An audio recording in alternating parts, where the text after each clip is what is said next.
ब्रह्मसूत्रम ब्रह्मसूत्र ग्रंथ में page number 1151 और 1151 पेज के ऊपर से 11 नंबर की पंक्ति है।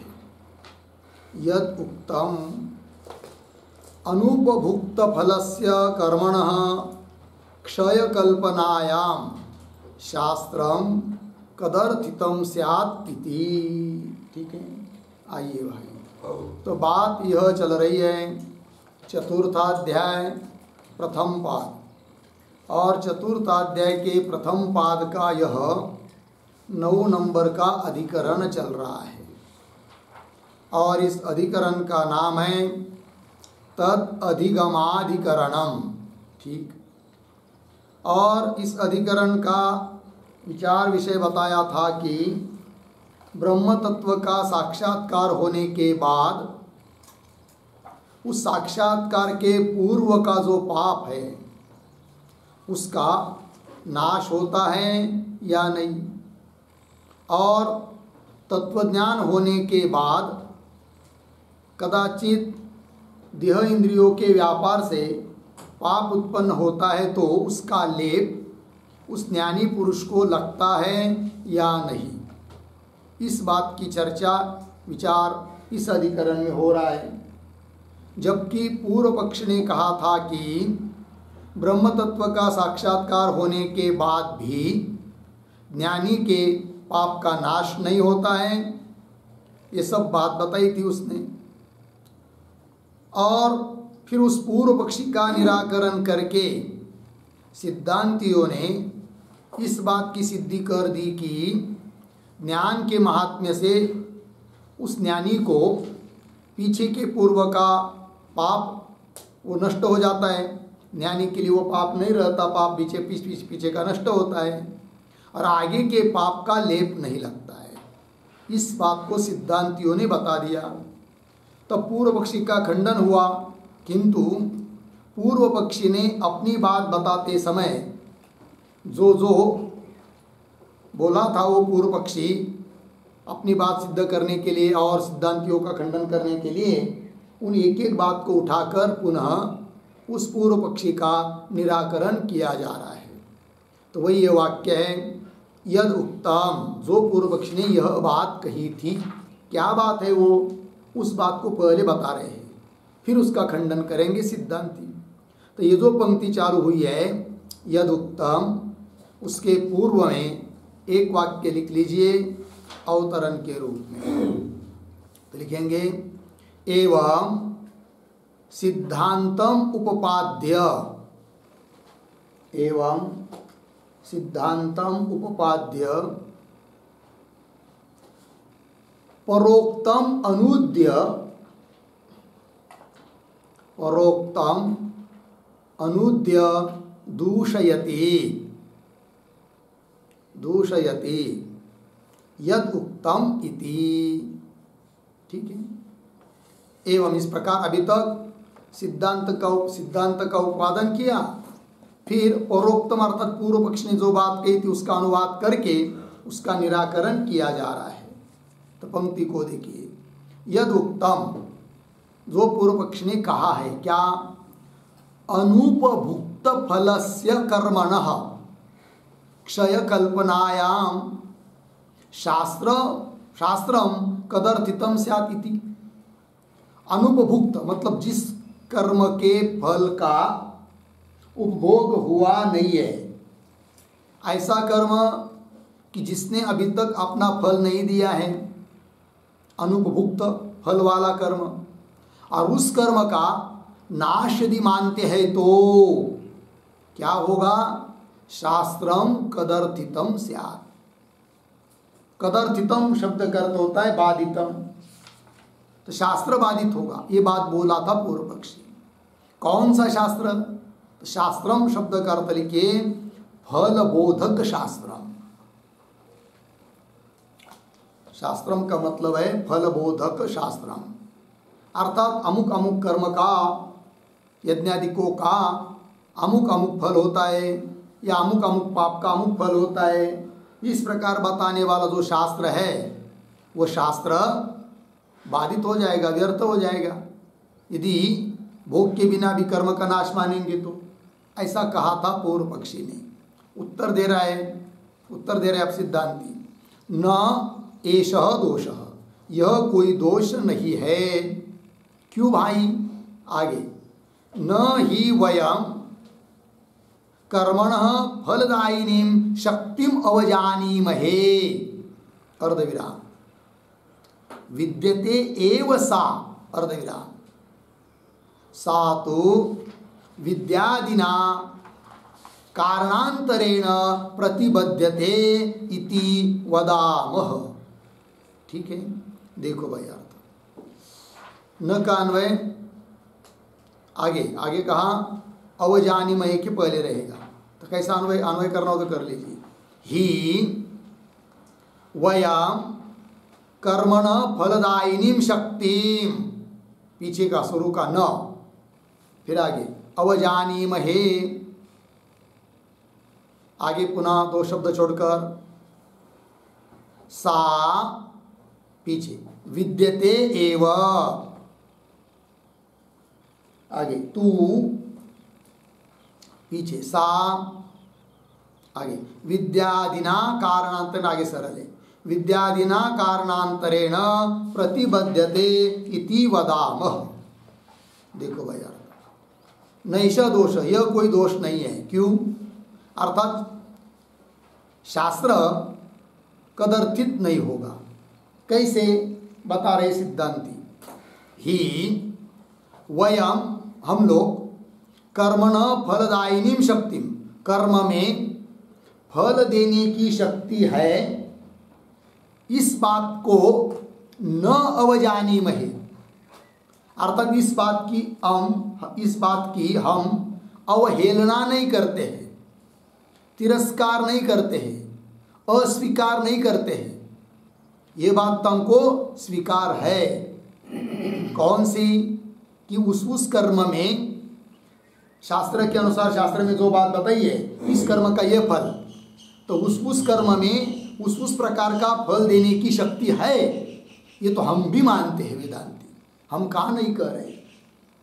फिर कौन बात का विरोध है? तब देखिए, वयम कर्मण फलदायिनीं शक्तिं न अवजानीमहे, क्या? सा विद्यते व सा शक्ति, उस कर्म में अपना फल देने की शक्ति तो है ही है, किंतु होता क्या है? तब करे तू, किंतु सा शक्ति, कर्मण शक्ति, कर्म में जो फल देने की शक्ति है वह विद्यादिना कारणांतरेण प्रतिबध्यते इति वदामः। बराबर?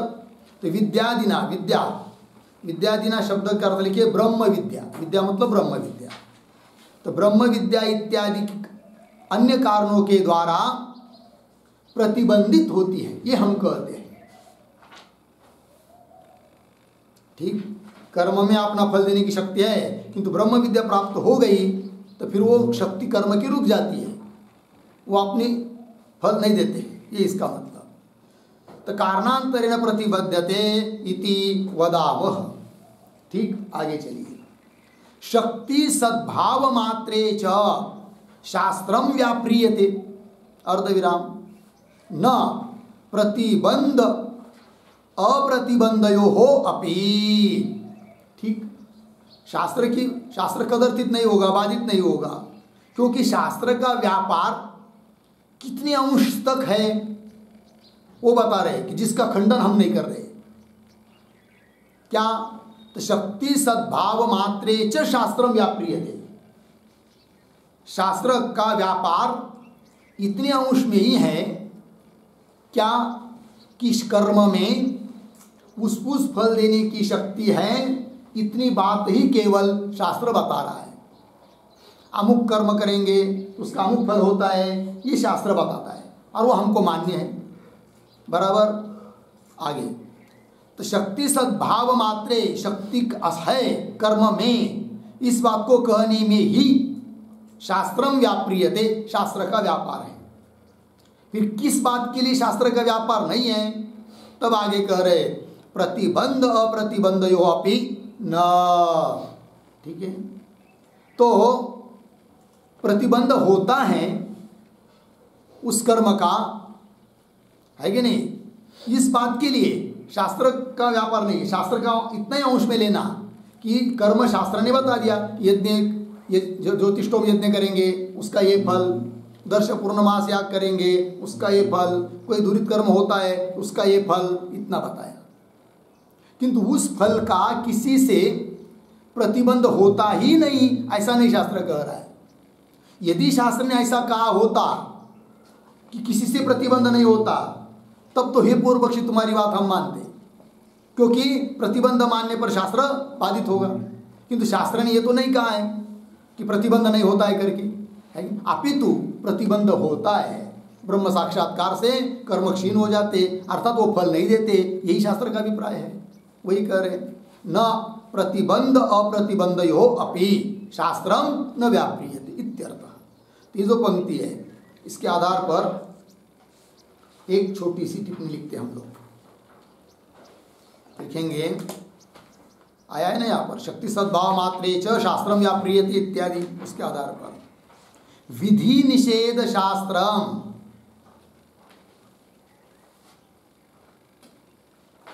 विधि निषेध शास्त्रम, आगे उद्धरण चिन्ह में ना भुक्तम क्षीयते, ना भुक्तम क्षीयते, उद्धरण चिन्ह बन, इत्यादि स्मृति ही च, इत्यादि स्मृति ही च कर्मणः, कर्मणः फलशक्तौ प्रमाणम, कर्मणः फलशक्तौ प्रमाणम, अर्धविराम, अतः, अतः शक्तस्य अपि, शक्तस्य अपि कुतश्चित्, कुतश्चित् नाश अंगीकारेण, नाश अंगीकारेण न शास्त्र विरोधः, न शास्त्र विरोधः। ठीक है, देखो भैया, तो विधि निषेध शास्त्रम, उदाहरण ना भुक्तम क्षीयते कर्म इत्यादि स्मृति भी है। तो कर्मण फल शक्तौ प्रमाणम, कर्म में अमुक फल देने की शक्ति है, इतने अंश में शास्त्र क्या है? प्रमाण है। अतः इसलिए शक्तस्य भी, शक्त है कर्म, बात बराबर, तो भी कुतश्चित किसी कारण से नाश अंगीकारेण, उस कर्म का नाश हो जाता है। शक्ति तो है ना, किंतु किसी कारण से उसका नाश हो गया, ऐसा मानते हैं। अतः शास्त्र के साथ कोई विरोध नहीं, वही कह रहे हैं। आइए आगे, न ही कर्म क्षीयते इति एतद् अपि स्मरणम औत्सर्गिकम न भोगाद्रुते कर्म क्षीयते तदर्थत्वात् इति। ठीक है, आइए भाई थोड़ा सा शब्दों का अन्वय करते हैं, शुरू के 2-4 शब्द छोड़कर। न ही कर्म क्षीयते इति एतदपि स्मरणम औत्सर्गिकम, फिर आगे 2-3 शब्द छोड़कर तदर्थत्वात्, पीछे भोगाद्रुते कर्म न क्षीयते इति।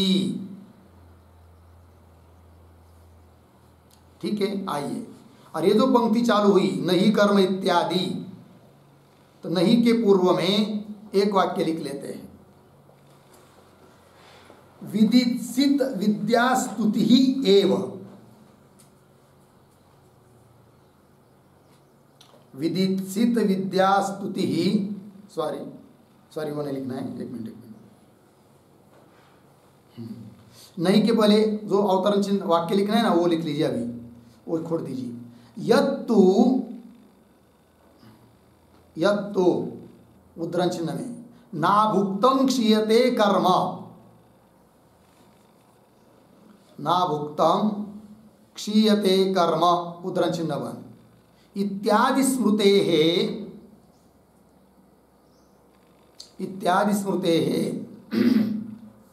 न भोगाद्रुते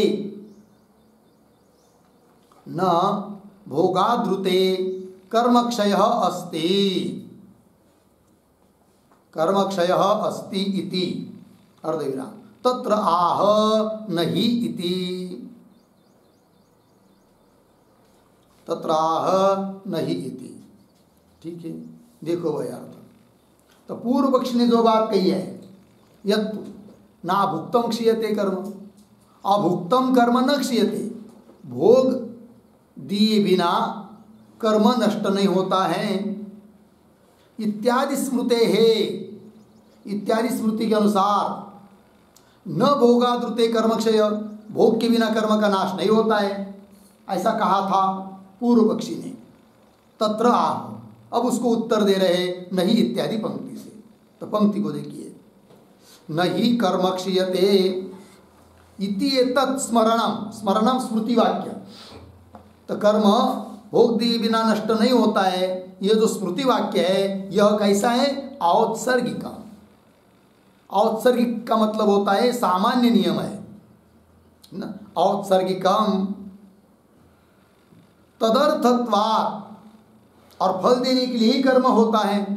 तदर्थत्वात्, इसलिए भोगाद्रुते कर्म न क्षीयते, भोग के बिना कर्म नष्ट नहीं होता है इति, ऐसी बात कही थी पूर्व पक्षी ने, वही बोल रहे हैं। या औत्सर्गिक स्मरण, ये सामान्य नियम भी क्या कह रहा है? तदर्थत्वात्, फल देने के लिए ही कर्म होता है, इसलिए भोगाद्रुते, भोग के बिना कर्म न क्षीयते, नष्ट नहीं होता है इति, ये बात कही थी पूर्व पक्ष ने। आगे उसका उत्तर, इष्यते एव तो प्रायश्चित्तादिना तस्य क्षयः। ठीक है, तो कैसा पढ़ेंगे? प्रायश्चित्तादिना तस्य क्षयः तु, पीछे इष्यते एव, और आगे वाला जो है सर्वम पापमानम, आगे सरल है।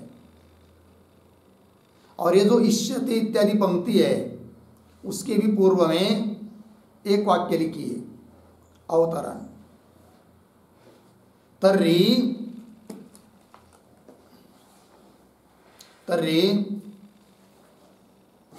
अपवादः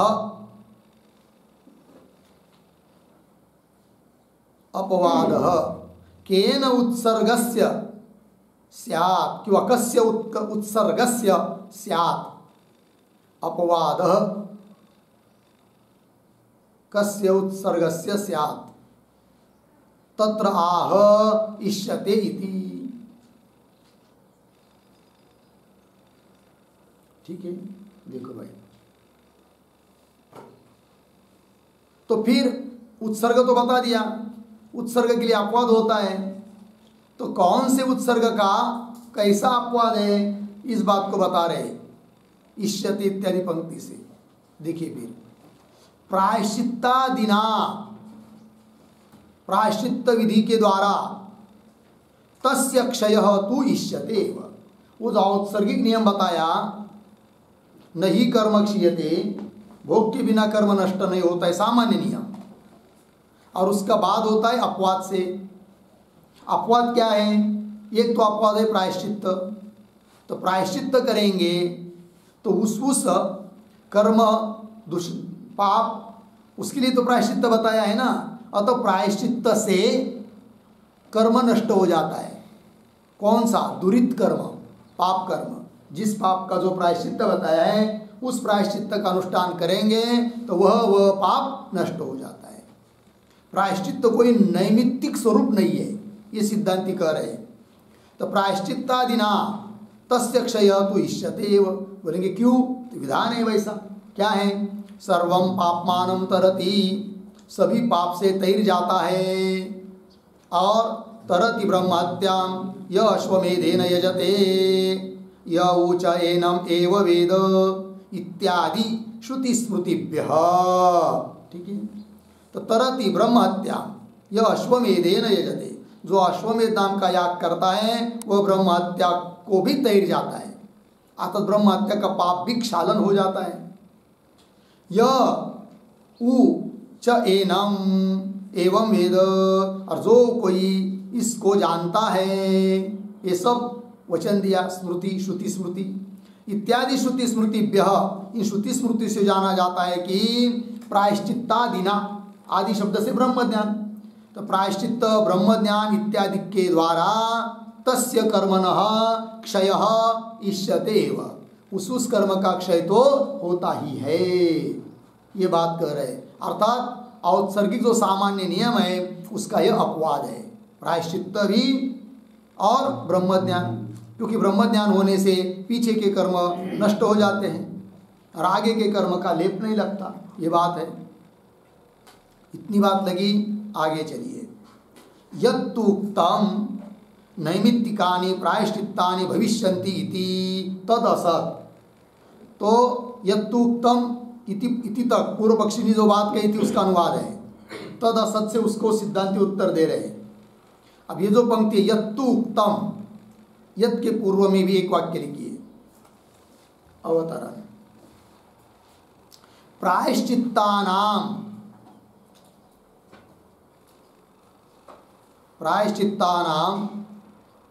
न पाप क्षय हेतुत्वम,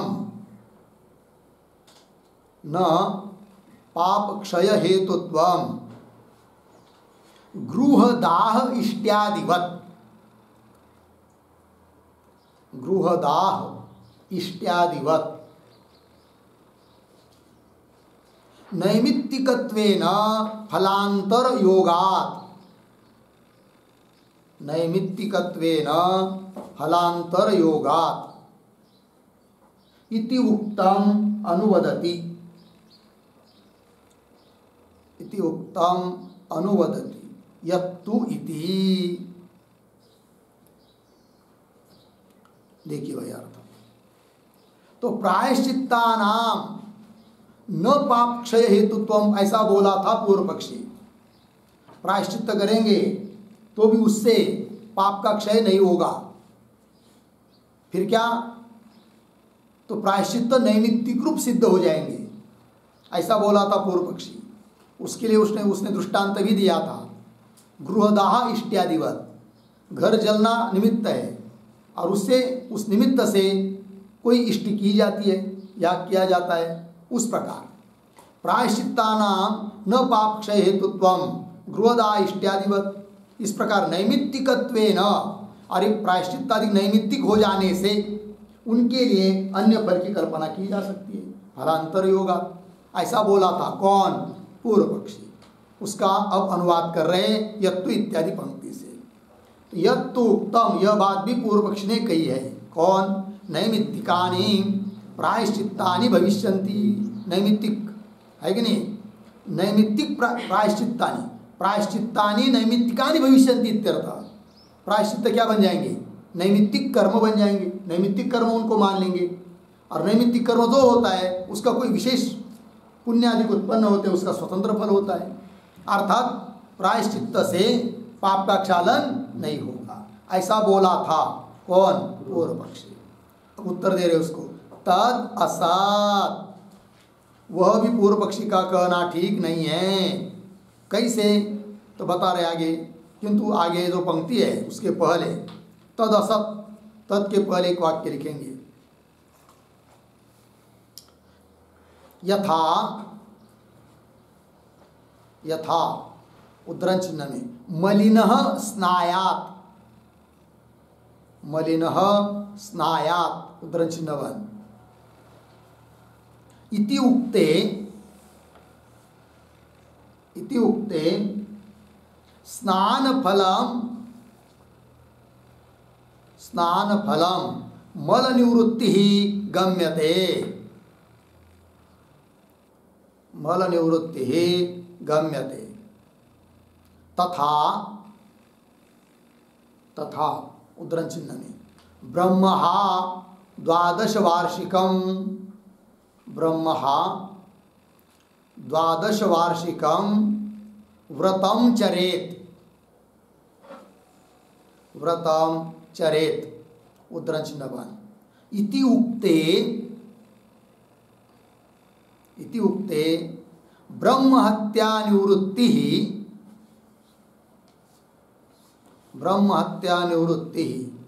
व्रतफलं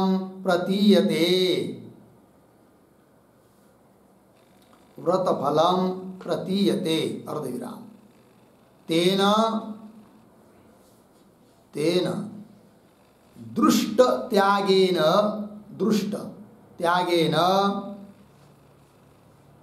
अदृष्ट कल्पना न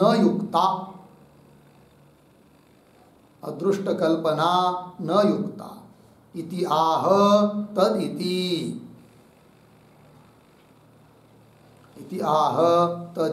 ठीक है।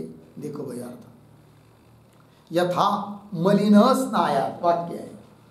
जैसे कोई कह दिया अरे भाई मलिन हो तो स्नान करो, तो स्नान का फल क्या फिर मल की निवृत्ति। वही कह रहे इति उक्ते स्नान फलम मल निवृत्ति गम्यते न्यायते।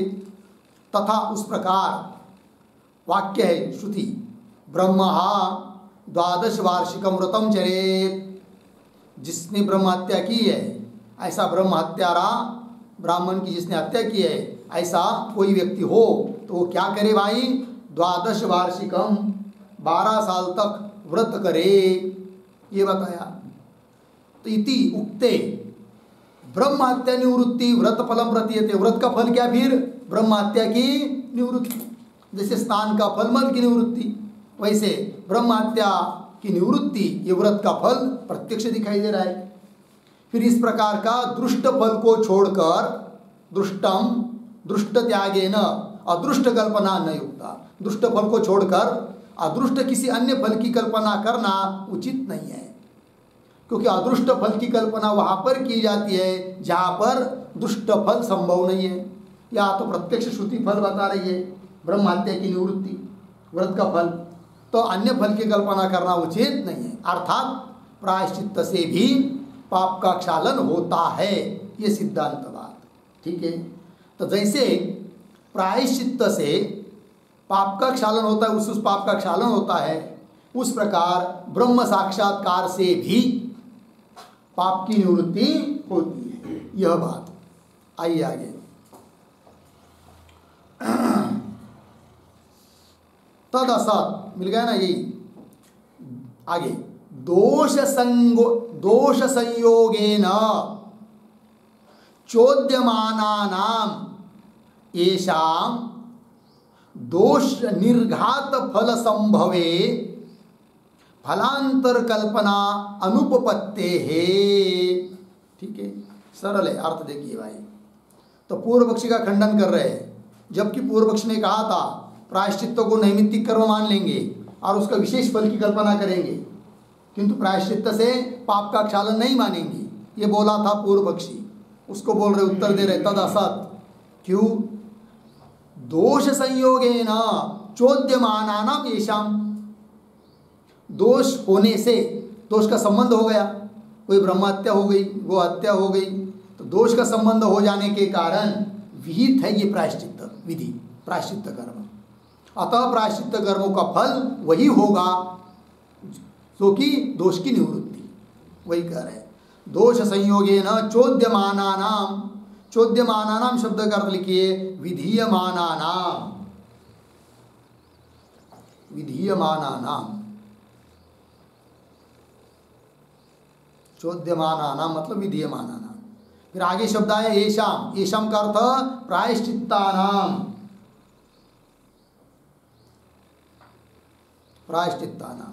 अब देखिए भाई, दोष संयोगेन, दोष के निमित्त से, दोष का संबंध हो जाने के कारण विधीयमान है ये प्रायश्चित्त, अतः उनका फल वही होगा दोष की निवृत्ति। वही कह रहे हैं दोष निर्घात फल संभवे। निर्घात, निर्घात शब्द का अर्थ है नाश, तो दोष का नाश रूप फल यदि संभव है तो फलांतर कल्पना अनुपपत्ति है, अन्य फल की कल्पना की उत्पत्ति नहीं हो सकती। ठीक है, अर्थात यही फल है प्रायश्चित्तों का, दोष का क्षालन, क्योंकि उस दोष का संबंध होने पर ही उनका विधान है। ये बात कह दिया। आगे यद पुनः एतद उक्तम न प्रायश्चित्तवत् दोष क्षयोद्देशेन विद्या विधानम अस्ति इति, ऐसा भी बोला था पूर्व पक्षी। उसका उत्तर दे रहे अत्र ब्रूम इत्यादि से। तो पहले देखिए क्या कहा था, यद पुनः एतद उत्तम, जो बात पुनः इस प्रकार से पूर्व पक्षी ने कही है।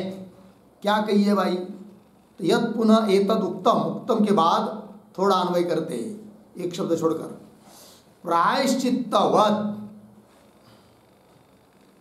पुनः एक शब्द छोड़कर आगे, विद्या विधानम, पीछे दोष क्षयोद्देशेन, पीछे न, फिर अंतिम में अस्ति इति। ठीक है ना, ध्यान दीजिए भाई। वो पूर्व पक्षी बोला था, पहले तो उसने ये बात मान्य ही नहीं किया था। कौन से? कि प्रायश्चित्त से दोष का शालन होता है करके, ये मान्य नहीं किया।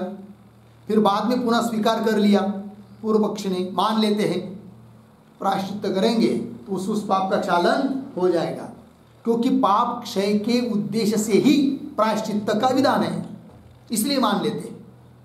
किंतु उस प्रकार ब्रह्म विद्या का विधान दोष निवृत्ति के लिए नहीं है, अर्थात दोष नाश के उद्देश्य से ब्रह्म विद्या का विधान नहीं है। अतः ब्रह्म विद्या प्राप्त होने के बाद भी पीछे के पापों का, अगले पापों का नाश होता है, यह हम कैसा माने? ऐसा कहा था किसने? पूर्व पक्षी ने। पंक्ति देखिए, यद पुनः एतद उत्तम, यह बात कही थी पूर्व पक्षी ने। क्या जी? तो प्रायश्चित्तवत्, प्रायश्चित्तों की तरह विद्या विधानम दोष क्षय उद्देश्य न, जैसे प्रायश्चित्त का विधान दोष क्षय के उद्देश्य से है, उस प्रकार विद्या का विधान, ब्रह्म विद्या का विधान दोष क्षय के उद्देश्य से नहीं है। अतः ब्रह्म विद्या से पाप नष्ट होता है, यह हम नहीं मानेंगे। यदि ब्रह्म विद्या का विधान दोष क्षय के उद्देश्य से होता तो ब्रह्म विद्या से भी हम दोष का क्षय मानते, किंतु दोष का क्षय ब्रह्म विद्या से नहीं मान सकते, क्योंकि ब्रह्म विद्या का विधान दोष क्षय के उद्देश्य है नहीं। ऐसा बोला था कौन? पूर्व पक्षी। वही कह रहे विद्या विधानम दोष क्षयोद्देशेन न अस्ति इति, ऐसा बोला था। उत्तर दे रहे अत्र ब्रूमः, उत्तर देना है। क्या है उत्तर? सगुणासु तावद् विद्यासु विद्यते एव विधानम। ठीक है, थोड़ा अन्वय। सगुणासु तावत् विद्यासु, दो शब्द छोड़कर आगे, विद्या विधानम, पीछे विद्यते एव। ठीक है, और ये जो पंक्ति चालू हुई ना, सगुणासु इत्यादि, उसके पूर्व में एक वाक्य लिख लीजिए अवतरण के रूप में लिखेंगे, दोष क्षयोद्देशेन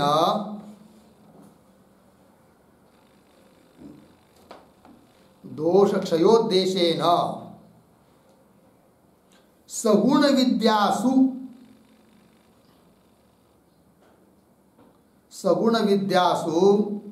विधि अभावः मन्यते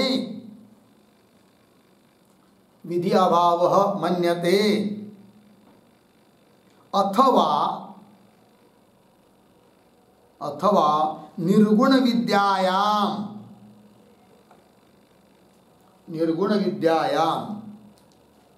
इति विकल्प्य प्रथमं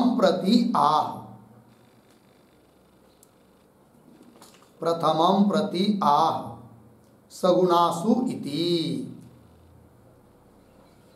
ठीक है, देखो भाई अर्थ।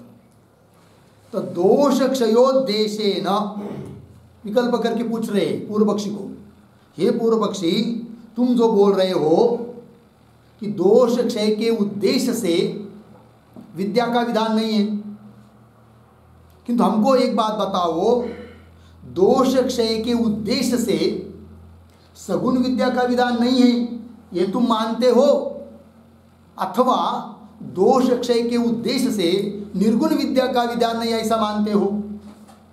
कौन बात मानते हो बताओ? पंक्ति देखिए, दोष क्षयोद्देश्येन सगुण विद्यासु, सगुण विद्या में विधि का अभाव मानते हो, अथवा निर्गुण विद्यायाम, क्या कि दोष क्षय के उद्देश्य से निर्गुण विद्या में विधि नहीं है ऐसा मानते हो? कौन सी बात? ऐसा विकल्प करके प्रथमम प्रतिया, यदि पूर्व पक्षी पहला विकल्प मानता है, पहला विकल्प मतलब कौन सा? सगुण विद्या। तो सगुण विद्या का विधान दोष क्षय के उद्देश्य नहीं है ऐसा यदि मानता है कौन? पूर्व पक्षी। तो उसको उत्तर दे रहे हैं सगुणासु इत्यादि पंक्ति से। तो पंक्ति को देखिए, सगुणासु तावत विद्यासु विधानम विद्यतेव, सगुण विद्या में विधान ही है, किसके लिए? पाप क्षय के उद्देश्य से, दोष क्षय के उद्देश्य से, अर्थात दोष का पाप का क्षय होने के उद्देश्य से सगुण विद्या का विधान नहीं है ऐसा मत बोल पूर्व पक्षी, किंतु ऐसा विधान है। तो कैसा विधान है बताओ फिर? वो बता रहे आगे सिद्धांति विद्यते एवं आगे, तासु च वाक्य शेषे ऐश्वर्य प्राप्ति पाप निवृत्तिश्च विद्यावतः उच्यते। थोड़ा अन्वय, तासु च वाक्य शेषे, फिर दो शब्द छोड़कर, विद्यावतः पीछे, ऐश्वर्य प्राप्ति पाप निवृत्तिश्च उच्यते। देखो भैया, तासु, तासु शब्द करते हैं सगुण विद्यासु, सगुणासु विद्यासु, सगुण विद्याओं में जहां भी सगुण विद्या का प्रकरण है वहां पर वाक्य शेष में कहा गया है। क्या कहा है? तो वाक्य शेष विद्यावतः, अर्थात जो भी उपासक है, सगुण विद्या की उपासना कर रहा है, विद्यावतः नाम उपासकस्य, क्या बताया फल? ऐश्वर्य प्राप्ति पाप निवृत्ति, दोनों बताए। ऐश्वर्य की प्राप्ति भी होती है उस उपासक को और पाप की निवृत्ति भी होती है कि नहीं? उच्चते कही गई है। अतः पूर्व पक्षी का खंडन हुआ, क्योंकि पूर्व पक्षी क्या कह रहा था कि पाप क्षय के उद्देश्य से विद्या का विधान नहीं है, तो उसको दिखा दिया कि पाप क्षय के उद्देश्य से विद्या का विधान है, अतः विद्या से पाप की निवृत्ति होती है, सगुण विद्या। फिर निर्गुण के बारे में आगे आ रहा है, ठीक है ना? तो पाप निवृत्तिश्च उच्यते, कदाचित पूर्व पक्षी बोलेगा क्या? ठीक है, ये जो कहा है कि सगुण विद्या वाला जो है उसमें उसको ऐश्वर्य की प्राप्ति होती है और पाप की निवृत्ति होती है, ये कहा तो है श्रुति में, किंतु ऐसा कहने में श्रुति का तात्पर्य नहीं है। ऐसा कदाचित बोलेगा कौन? पूर्व पक्षी। तब उसका खंडन कर रहे हैं। क्या कर रहे हैं? देखिए, तयोः च अविवक्षा कारणम नास्ति इति अतः पाप्म प्रहाण पूर्वक ऐश्वर्य प्राप्ति तासाम फलम इति निश्चीयते।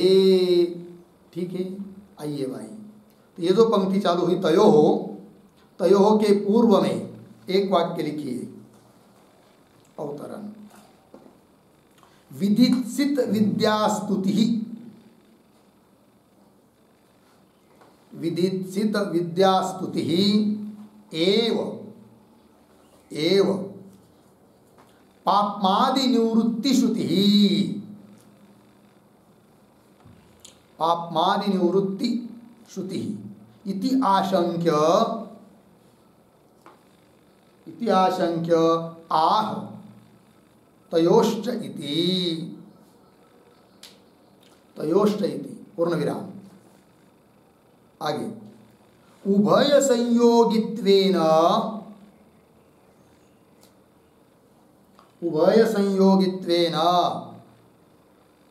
विद्या विधि संभवात, विद्या विधि संभवात इत्यर्थः। देखो भाई अर्थ क्या कहना चाहते सिद्धांति। तो विदित विद्या स्तुति एव पापमादि निवृत्ति श्रुति इत्याशंक्य, ऐसी कदाचित पूर्व पक्षी शंका करेगा, क्योंकि अभी सिद्धांतियों ने पीछे की पंक्ति में क्या कहा कि सगुण विद्या का फल ऐश्वर्य की प्राप्ति और पाप निवृत्ति बताया है, जबकि पूर्व पक्षी कहता है पाप क्षय के उद्देश्य से विद्या का विधान नहीं है। किंतु सिद्धांति ने बता दिया कि ऐश्वर्य प्राप्ति और पाप निवृत्ति, तो पाप निवृत्ति साक्षात बताए विद्यावान के लिए, उपासक के लिए, अतः विधान नहीं है पाप निवृत्ति का, ऐसा कैसा कह रहे हो। इस पर कदाचित पूर्व पक्षी बोलेगा। क्या बोलेगा? अब लिख दिया आपका अवतरण में, क्या विदित विद्या स्तुति एवं पापमादि निवृत्ति। कदाचित वो बोलेगा अरे सिद्धांति, पाप की निवृत्ति जो बताया है ना, तो पाप की निवृत्ति होने में श्रुति का तात्पर्य नहीं है। सगुण विद्या करोगे तो पाप की निवृत्ति होगी, ऐसा अभिप्राय नहीं है श्रुति का। पूर्व पक्षी बोलेगा कदाचित। फिर क्या अभिप्राय है कि पाप की निवृत्ति होती नहीं है किंतु हो सकती होगी, ये जो बताए वो विद्या की स्तुति के लिए है। अर्थात विद्या में, सगुण विद्या में लोग प्रवृत्त हो जाए उसके लिए केवल वो स्तुति है। अरे भाई सगुण उपासना करोगे तो पाप निवृत्त होगा, ये तो स्तुति परक है। इस प्रकार का बोल नहीं सकता है पूर्व पक्षी। आगे की पंक्ति में कह रहे हैं विदित सिद्ध विद्या स्तुति एवं पापमादि निवृत्ति श्रुति इति आशंक्य, ऐसा आक्षेप करता है पूर्व पक्षी। तो उत्तर दे रहे तयोश्च, तयोहो अविवक्षा कारणम नास्ति। अर्थात सगुण विद्या का जो दो प्रकार का फल बताया है, कौन कौन? नंबर 1 ऐश्वर्य प्राप्ति, नंबर 2 पाप की निवृत्ति, है कि नहीं? किंतु तयो हो ऐश्वर्य प्राप्ति पाप निवृत्तियो हो विवक्षा अविवक्षा, उनमें विवक्षा नहीं है, कहने की इच्छा नहीं है श्रुति की। ऐसा कहने के लिए कारण कुछ नहीं है पूर्व पक्षी के पास। पूर्व पक्षी नहीं कह सकता कि फल तो बताया है वो सगुण विद्या का, ऐश्वर्य प्राप्ति पाप निवृत्ति, किंतु उसमें विवक्षा नहीं है, अविवक्षा है। बोलेंगे क्यों? कोई कारण नहीं, अतः नहीं कह सकता। कौन? पूर्व पक्षी। लगे पंक्ति, तयोः च अविवक्षा कारणम नास्ति। फिर नहीं है कारण तो फल क्या निकलेगा? इति अतः पाप्म प्रहान पूर्वक ऐश्वर्य प्राप्ति ही तासाम फलम इति निश्चयते। इसलिए पाप्म मतलब पाप, प्रहान मतलब नाश, तो पाप का नाश पूर्वक ऐश्वर्य की प्राप्ति, यही फल है। किनका? तासाम फलम, तासाम सगुण विद्यानाम, सगुण उपासनाओं का फल यह है, पाप का नाश सहित ऐश्वर्य की प्राप्ति। अर्थात सगुण विद्या से भी पाप की निवृत्ति होती है, बता दिया सिद्धांतियों ने। फलम इति निश्चयते, तो ये सगुण विद्या के बारे में बताया। अब आगे चलिए, निर्गुणायाम तो विद्यायाम यद्यपि विधानम नास्ति। जैसे सगुण विद्या के बारे में विधान है कि सगुण विद्या का उपासना करेंगे तो ऐश्वर्य की प्राप्ति भी होगी और पाप की निवृत्ति, तो पाप की निवृत्ति के उद्देश्य से सगुण विद्या का विधान है। उस प्रकार निर्गुण विद्या ब्रह्म ज्ञान संपादन करोगे तो पाप की निवृत्ति होगी, ऐसा विधान यद्यपि नहीं है, तो भी उस निर्गुण विद्या ब्रह्म विद्या के महात्म्य से पाप की निवृत्ति हो जाती है। ये सिद्धांत अब बताना चाह रहे हैं। तो ये जो पंक्ति चालू हुई निर्गुणायाम, तो निर्गुणायाम इसके पूर्व में एक वाक्य लिख लीजिए, अवतरण। द्वितीय विधि अभावम उपेत्य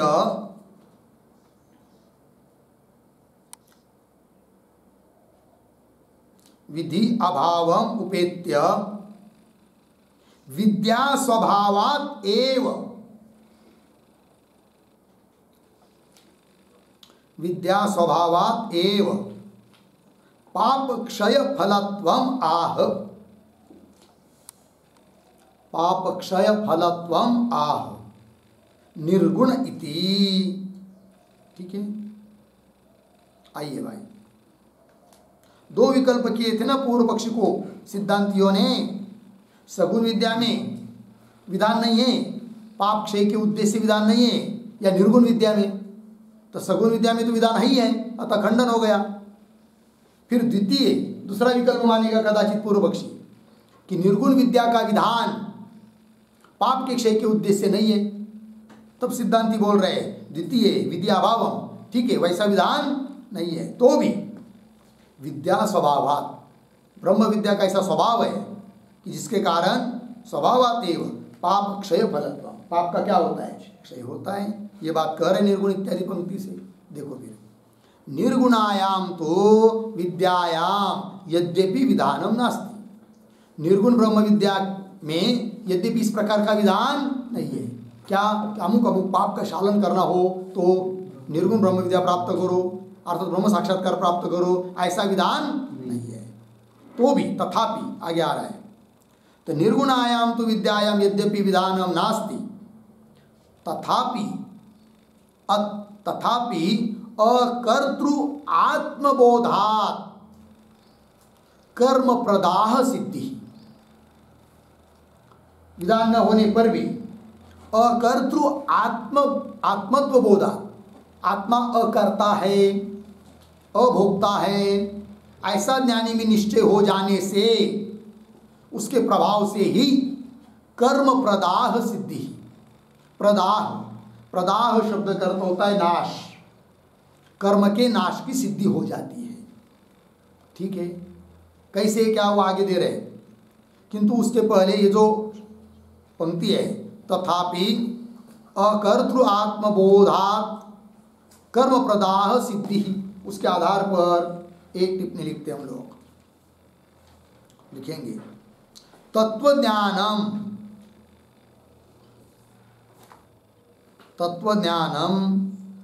आत्मने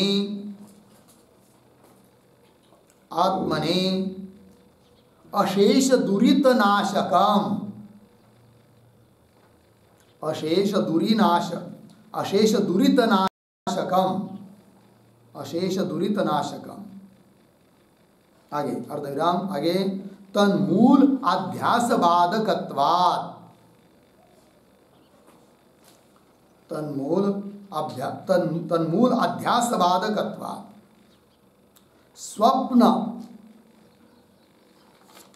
स्वप्न दुरित मूलक, स्वप्न दुरित मूलक कर्तृत्वाध्यास बाधक, कर्तृत्वाध्यास बाधक जागृत बोधवत, जागृत बोधवत इति भावः। देखिए भाई अर्थ तो अनुमान कर रहे, तत्वज्ञानम पक्ष हुआ, आत्मनि अशेष दुरित नाशकम, तो आत्मा में अशेष दुरित नाशकत्व साध्य है, और हेतु तन्मूल अध्यास बाधकत्वात् है कि नहीं। दृष्टांत दिया, स्वप्न दुरित मूलक कर्तृत्वाध्यास बाधक जागृत बोधवत, ये दृष्टांत है। ठीक है, देखो एक एक बात। तत्व ज्ञान क्या करता है, आत्मनि अशेष दुरित नाशकम, आत्मा में जितने भी दुरित है सभी दुरितों का नाश कर देता है। कारण क्यों, इसलिए कि वह तत्वज्ञान कैसा है भाई, तन्मूल, तन्मूल दुरित मूल, दुरित पाप, पाप का मूल जो अध्यास है भ्रम, उस अध्यास का बाधक है तत्वज्ञान। ठीक है, अर्थात तत्वज्ञान संपादन करते हैं तो अध्यास की निवृत्ति होती है, अध्यास की निवृत्ति होती है तो उस अध्यास के निमित्त से जो दुरित वो भी चले जाते हैं। तो अशेष दुरित का नाश इसलिए होता है कि वो जो दुरित है पाप, उसका मूल कारण है अध्यास, जड़, है कि नहीं? और उस अध्यास का ही नाश कर देता है कौन? तत्वज्ञान। तो तत्वज्ञान के द्वारा जब अध्यास का ही नाश हुआ तो उस अध्यास के निमित्त से होने वाले जो दुरित वो रहेंगे क्या? नहीं, उनका भी नाश हो जाएगा। ये बात कही जा रही है। तत्वज्ञानम आत्मनि अशेष दुरित नाशकम। क्यों? तन मूल, दुरित का मूल जो अध्यास, उसका बात कर देता है। लग गया जी? उदाहरण दे रहे इसके लिए। स्वप्न दुरित मूलक, जैसे स्वप्न किसी को पड़ा और स्वप्न में किसी ने पाप किया, किसी ने ब्रह्म हत्या कर दी स्वप्न में, तो पाप लगा। स्वप्न में फिर रो रहा है, अरे बाप रे मेरे से बहुत गलती हो गई, ब्रह्म हत्या हो गई, पाप लग गया। ठीक है, अब देखिए, तो उस पाप की निवृत्ति किससे होगी? तो उस पाप का मूल है अध्यास। स्वप्न में जो पाप हुआ, ब्रह्म हत्या वगैरह, उसका मूल कारण कौन है? अध्यास, भ्रम। स्वप्न भ्रम ही तो है। अब उस भ्रम को निवृत्त कर देता है तत्वज्ञान। कौन सा? जागृत बोध। जागृत आ गई, नींद खुल गई, तो जागृत का बोध हुआ, तो उससे क्या हुआ? अध्यास की निवृत्ति, स्वप्न रूप अध्यास की निवृत्ति हुई। अब स्वप्न रूप अध्यास की ही निवृत्ति हो गई तो स्वप्न में जो पाप वो रह गया क्या? उसकी भी निवृत्ति हो गई। उसी प्रकार ब्रह्म साक्षात्कार जब होता है तब अध्यास का नाश हो जाता है। कौन सा अध्यास? मैं करता हूं, मैं भोगता हूं, जगत सत्य है कि नहीं? इस प्रकार का जो अध्यास है, उस अध्यास की ही निवृत्ति हो जाती है। किससे? तत्वज्ञान से। और तत्वज्ञान से जब अध्यास की निवृत्ति हो गई तो उस अध्यास के निमित्त से, मैं करता भोगता हूं, इस अध्यास के निमित्त से जो पाप हुए हैं वो रहेंगे क्या? नहीं रहेंगे, क्योंकि जिस अध्यास के कारण पाप है वह अध्यास ही तत्वज्ञान के द्वारा नष्ट हो गया। ठीक है, यही कह रहे इति भाव। हो गया जी? आइए आगे। तो निर्गुणायाम तु विद्यायाम यद्यपि विधानम नास्ति तथापि अकर्तृ आत्मबोधात्, दिया कि नहीं? मैं अकर्ता हूं, अभोक्ता हूं, मैं ब्रह्म हूं, शरीराधिक मैं नहीं हूं, और मैं ब्रह्म ही हूं, न मैं करता हूं न भोगता हूं। इस प्रकार आत्म तत्व का बोध हो जाने से क्या होता है? कर्म प्रदाह सिद्धि। प्रदाह मतलब नाश, कर्म के नाश की सिद्धि हो जाती है। ठीक है, और आगे चलिए। अश्लेष इति च आगामीषु कर्मसु कर्तृत्वम एव न प्रतिपद्यते ब्रह्मविद इति दर्शयति। ठीक है, पहले थोड़ा शब्दों का अन्वय। अशेष इति च आगामीषु कर्मसु, या तक सरल है। तो आगामीषु कर्मसु, उसके बाद ब्रह्मविद, फिर पीछे कर्तृत्वम एव न प्रतिपद्यते, फिर अंतिम में इति दर्शयति। दर्शयति का करता है, दर्शयति के माथे पर लिख के रखिए सूत्रकारः। सूत्र में पद आया ना, अशेष विनाशो। तो अशेष पद से क्या अर्थ द्योतित हो रहा है, विनाश पद से क्या कहना चाहते हैं सूत्रकार, क्या सूचित होता है, ये सभी बातों को दिखा रहे हैं। तो और ये जो पंक्ति चालू हुई है अश्लेष इति, तो अश्लेष के पहले एक वाक्य लिखिए अवतरण। सर्वत्र अपि, सर्वत्र अपि दुरित निवर्तकस्य, दुरित निवर्तकस्य तुल्यत्वात्, तुल्यत्वात् दाह अश्लेष विभाग उक्ति, दाह अश्लेष विभाग उक्ति अयुक्ता, अयुक्ता इति आशंक्य, इति आशंक्य अश्लेष उक्तेः, अश्लेष उक्तेः गतिम आह, गतिम आह अश्लेष इति। ठीक है, देखो भाई अर्थ।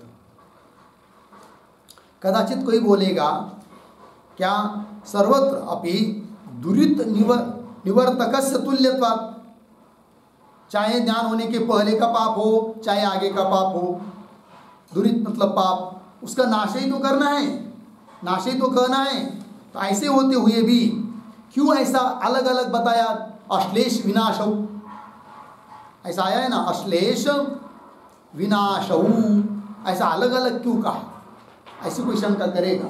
देखिए सर्वत्रापि दुरित निवर्तकस्य तुल्यत्वात् दाह अश्लेष विभाग, दाह शब्द का अर्थ होता है नाश,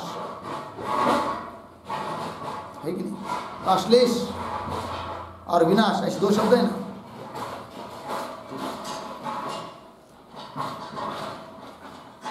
सर्वत्र अपि दुरित निवर्तकस्य तुल्यत्वात् दाह अश्लेष विभाग उक्ति। ठीक है ना, नाश और अश्लेष ऐसे विभाग करके करना उचित नहीं, आयुक्ता। ऐसी कोई शंका करेगा? उत्तर गदे अश्लेष उक्ति। अश्लेष कहने में क्या तात्पर्य है? अश्लेष इस पद से क्या सूचित करना चाहते सूत्रकार, वो बात बता रहे। अश्लेष उक्ते है गतिम आह अश्लेष इति। चलिए भाष्य में अश्लेष इति, उस इति पद के ऊपर लिख के रखिए, इति पदेन इत्यर्थः।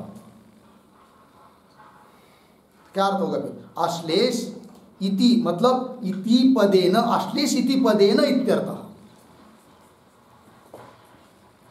सूत्रस्थ अश्लेष इस पद से सूत्रकार क्या सूचित करना चाहते वो दे रहे।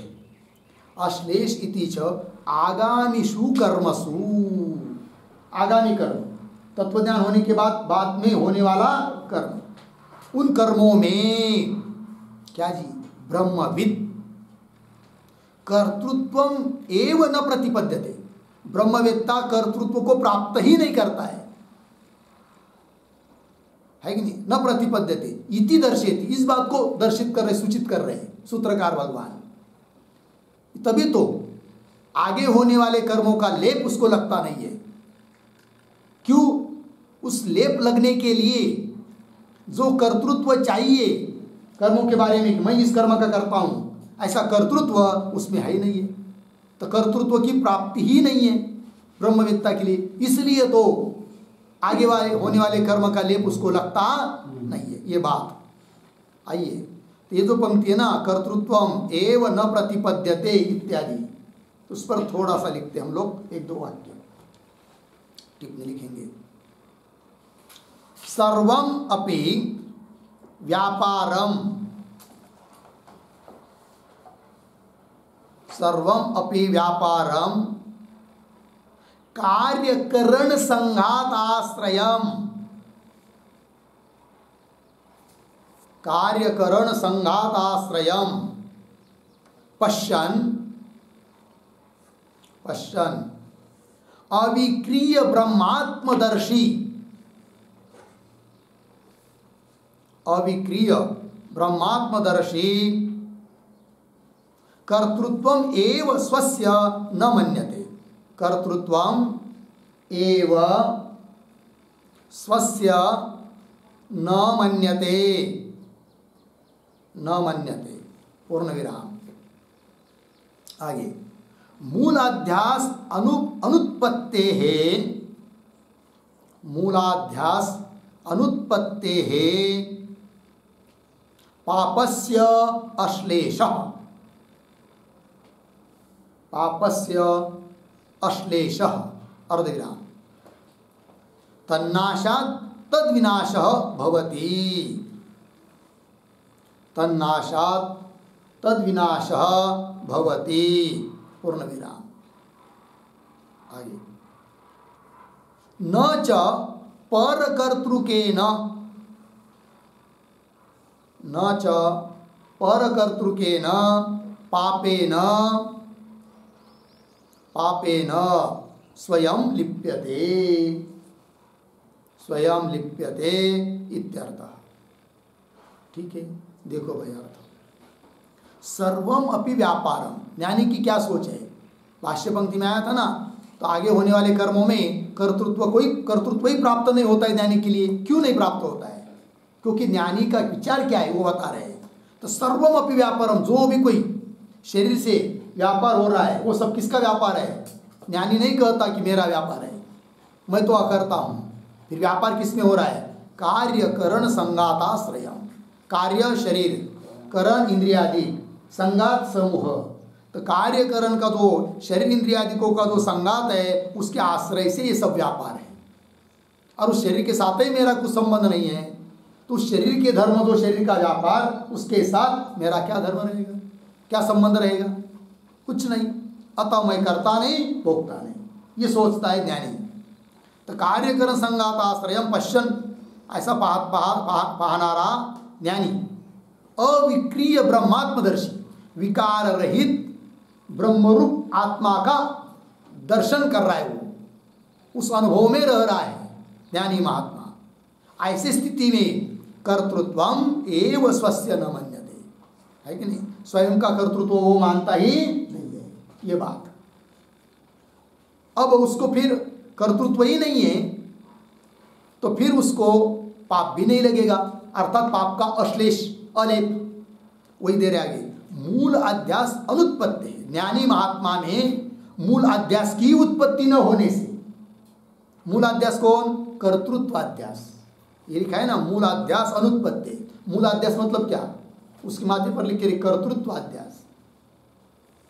तो मूल अध्यास अनुत्पत्ति है, कर्तृत्वाध्यास की उत्पत्ति न होने के कारण पापस्य अश्लेष, अश्लेष मतलब असंबंध।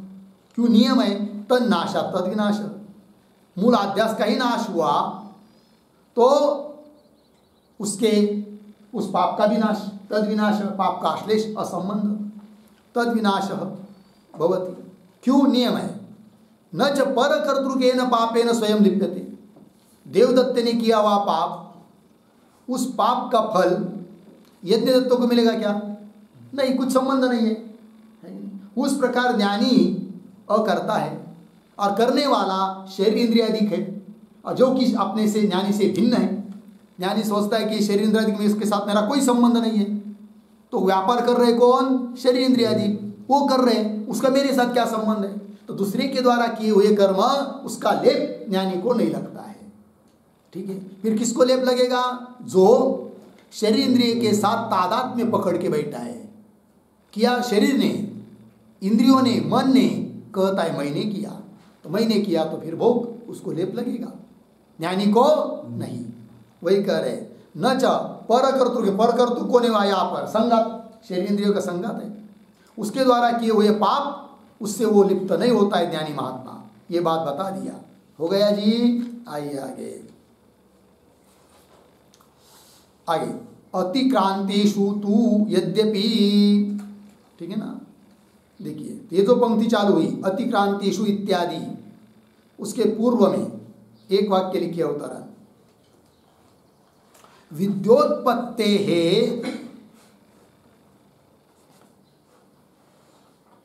विद्योत्पत्ते है ऊर्ध्वम, ऊर्ध्वम कर्तृत्वाभिमान अभावे अपि, कर्तृत्वाभिमान अभावे अपि प्राग भावात, प्राग भावात कौन में लिखिए पूर्वम विद्यमानत्वात्, पूर्वम विद्यमानत्वात् कौन बंद आगे, कथम कर्म निवृत्ति, कथम कर्म निवृत्ति इति आशंक्य, इति आशंक्य दाह उक्तिम, दाह उक्तिम कौन में लिखिए विनाश पदम, विनाश पदम कौन बंद उपपादयति, उपपादयति अतिक्रांतेषु इति, अतिक्रांतेषु इति। ठीक है, देखिए भाई अर्थ। तो विद्योत्पत्ति ऊर्ध्वम, विद्या उत्पन्न, ब्रह्म विद्या उत्पन्न होने के बाद में कर्तृत्व का अभिमान नहीं रहा, अभी बता दिया है। तो कर्तृत्व अभिमान अभावी भी, कर्तृत्व का अभिमान नहीं है, इसलिए उसको आगे होने वाले पाप का लेप नहीं लगेगा। ठीक, कोई बात नहीं। किंतु प्राग भावात, प्राग भावात मतलब अत्यंत अभाव, अन्योन्य भाव, प्राग भाव, वैसा अभाव नहीं लेना। प्राग अभाव, प्राग भावात मतलब पूर्व में विद्यमान था। ब्रह्म ज्ञान होने के पहले जो उसके हाथ से पाप हुए, उस समय उसमें कर्तृत्व अभिमान था। ठीक है ना। तो प्राग भावात पूर्व में विद्यमान होने से कथम कर्म निवृत्ति, तो पीछे के कर्म की निवृत्ति कैसे होगी फिर? ऐसी शंका। तो इस शंका का निवारण करने के लिए दाह उक्तिम, अर्थात सूत्र में जो विनाश ये पद आया है कि नहीं, उसको उपपन्न कर रहे अतिक्रांतेषु इत्यादि पंक्ति के द्वारा। तो पंक्ति देखिए फिर, अतिक्रांतेषु तु यद्यपि मिथ्या ज्ञानात् कर्तृत्वं प्रतिपेदे इव अर्धविराम, तथापि विद्या सामर्थ्यात् मिथ्या ज्ञान निवृत्तेः तानि अपि प्रविलीयन्ते इति आह विनाश इति। ठीक है, देखिए भाई एक एक बात। अतिक्रांतेषु, अतिक्रांतेषु शब्द का अर्थ लिखे भूतकालेषु, भूतकाल में, ज्ञान होने के पहले काल में। देखिए फिर, अतिक्रांतेषु तु यद्यपि मिथ्या ज्ञानात्, है कि नहीं, मिथ्या ज्ञानात्, मिथ्या ज्ञानात् इसका अर्थ लिख के रखे अज्ञ अवस्थायाम, अज्ञ अवस्थायाम, अज्ञान काल में, अज्ञान अवस्था में, है कि नहीं, क्या कर्तृत्वम प्रतिपेदैव, प्रतिपेदैव इसका अर्थ लिखिए प्राप्तम इव आसित,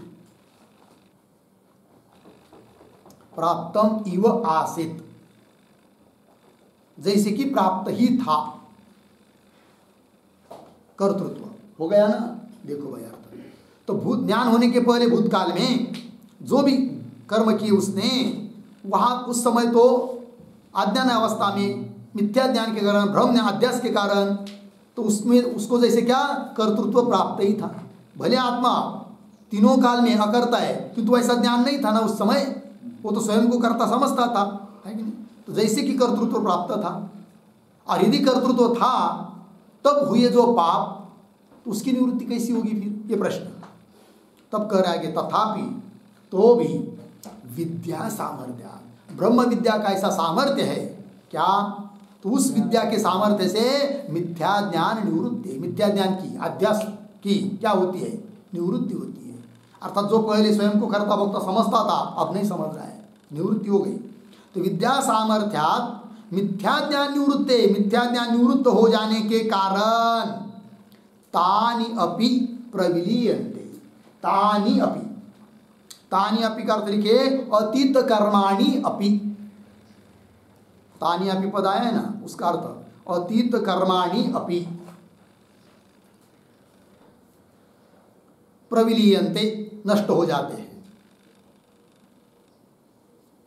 इस बात को बताने के लिए पद आया है सूत्र में विनाश इति, ये कह दिया, क्योंकि पीछे के पाप उसका आधार कौन है, अध्यास। तो जिस आधार अध्यास के आश्रित वो पाप है, कर्म है, वो अध्यास से ही नष्ट हुआ, तो पाप कहाँ से रहेंगे, अर्थात नहीं रहेंगे। यही बात कहने के लिए पद आया था विनाश इति। आगे चलिए, पूर्व सिद्ध कर्तृत्व भोक्तृत्व विपरीतम ही त्रिष्वपि कालेषु अकर्तृत्व अभोक्तृत्व स्वरूपम ब्रह्म अहम अस्मि, न इत पूर्वं कर्ता भोक्ता वा अहम आसम, न इदानीं नापि भविष्यत् काले इति ब्रह्मविद अवगच्छति। ठीक है, आइए भाई, ये जो पंक्ति चालू हुई पूर्व सिद्ध इत्यादि, उसके पूर्व में एक वाक्य लिखिए अवतरण के रूप में। अध्यास अभावे,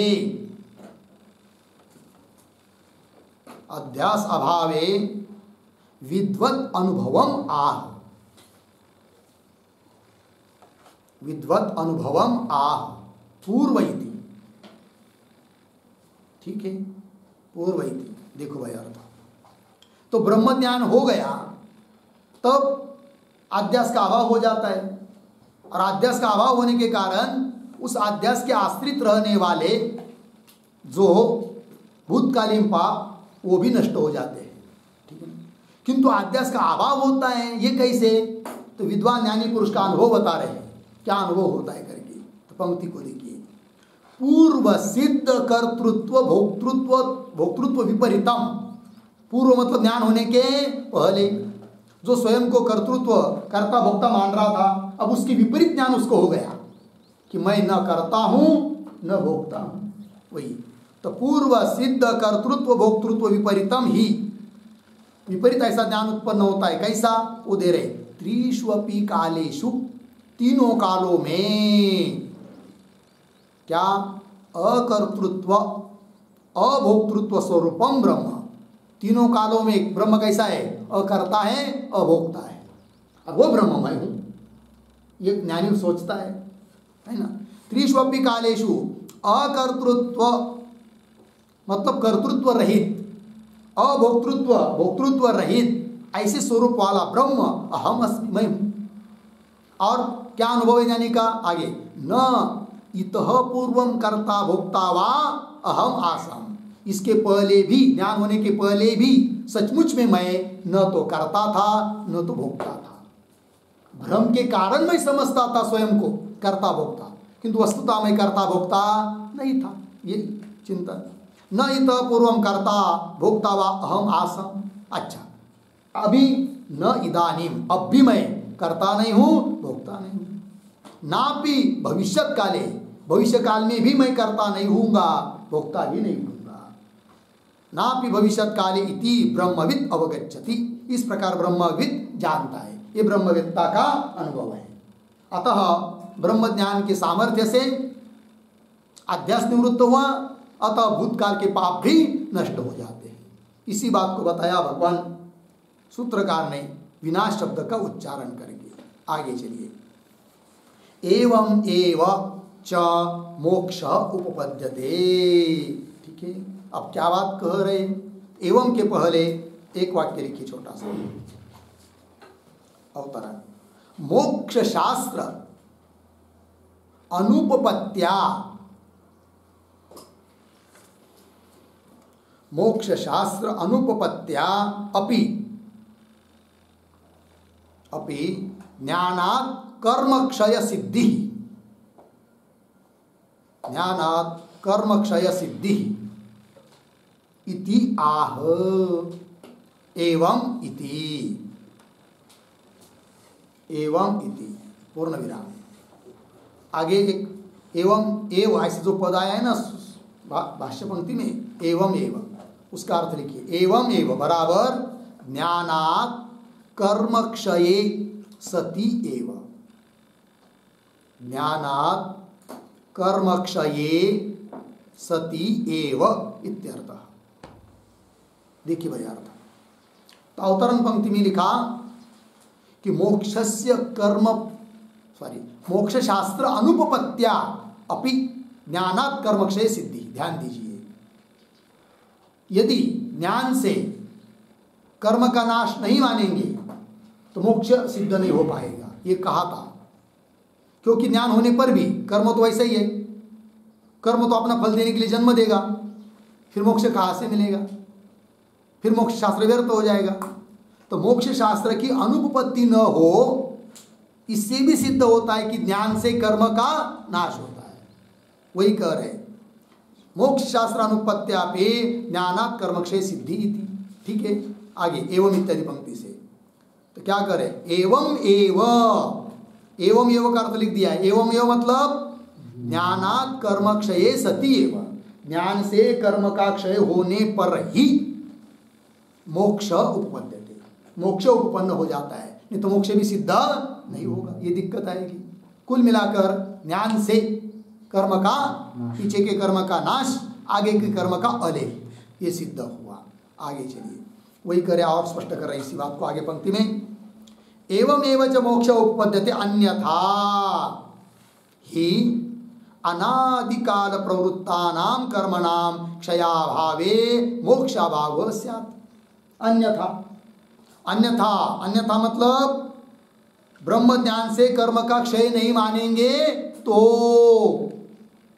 क्या होगा? फिर ज्ञान होने पर भी क्षय नहीं मानेंगे तो अनादिकाल प्रवृत्तानां कर्मणाम, अनादिकाल से प्रवृत्त हुए कौन?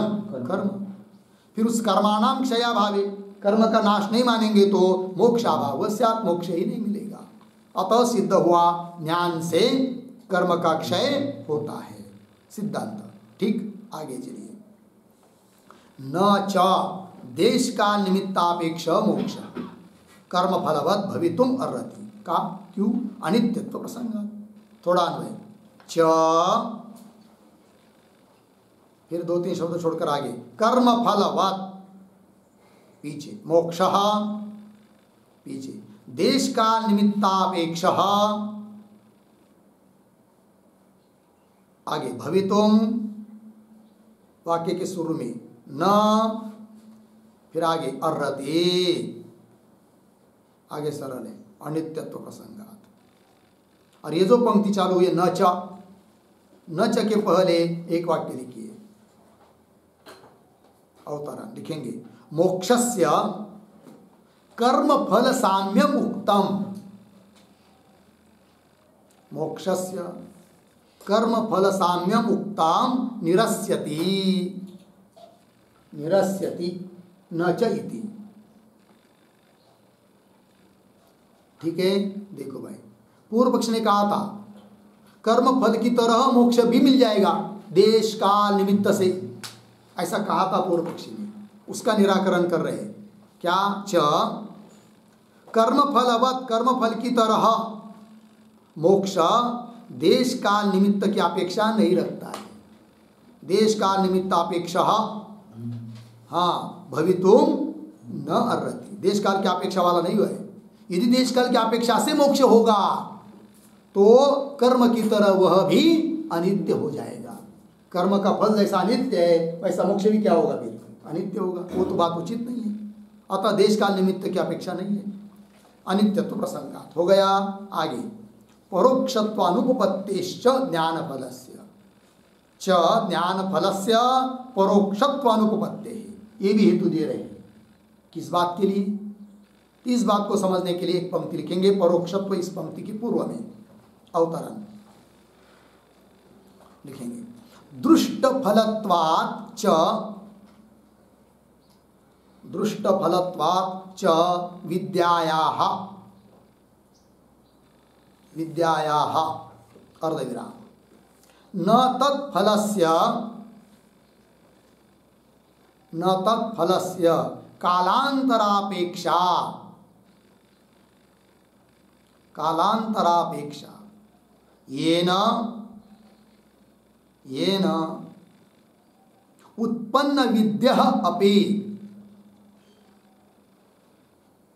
उत्पन्न विद्यः अपि कर्म फलानि अनुभूय, कर्म फलानि अनुभूय पश्चात मुच्येत, पश्चात मुच्येत इति आह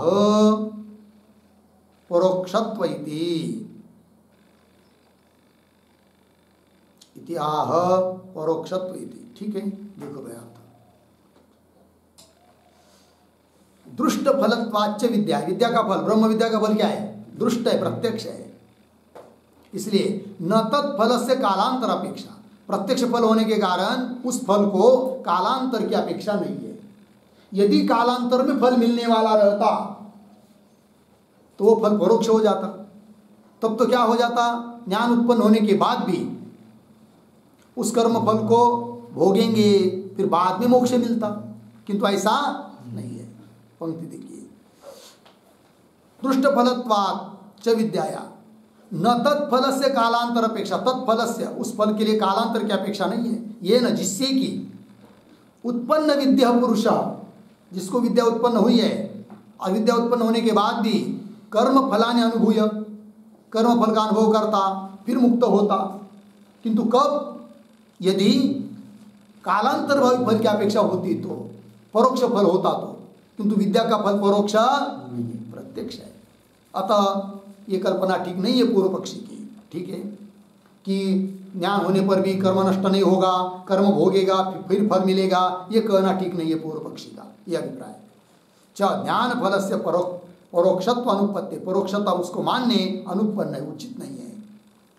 आगे, तस्मात् ब्रह्मादिगमे दुरितक्षयः इति स्थितम्। ठीक है, ये जो पंक्ति है तस्मात्, तस्मात् के पहले भी एक वाक्य, श्रुति स्मृति न्याय सिद्धम, श्रुति स्मृति न्याय सिद्धम उपसंवरति, उपसंवरति तस्मात् इति। ठीक, कुल मिलाकर श्रुति स्मृति और न्याय युक्ति, न्याय मतलब युक्ति, इससे सिद्ध जो अर्थ है उसका उपसंहार कर रहे तस्मात् इत्यादि पंक्ति से। तो देखिए फिर, तस्मात् ब्रह्मादिगमे, ब्रह्म प्राप्त होने पर, अधिगमे प्राप्ति अर्थात ब्रह्म साक्षात्कार होने के बाद दुरितक्षय, पीछे के पाप का नाश होता है, अगले पाप का लेप नहीं लगता है। इति स्थितम, स्थितम निश्चितम, यह बात निश्चित हो गई, हो गया। इसके साथ साथ यह 13 नंबर के सूत्र का भाष्य पूरा हुआ और 9 नंबर का अधिकरण समाप्त हुआ। आगे का विचार हम लोग कल करेंगे। ओम पूर्णमदः पूर्णमिदं पूर्णात् पूर्णमुदच्यते पूर्णस्य पूर्णमादाय पूर्णमेवावशिष्यते। ओम शांति शांति शांति।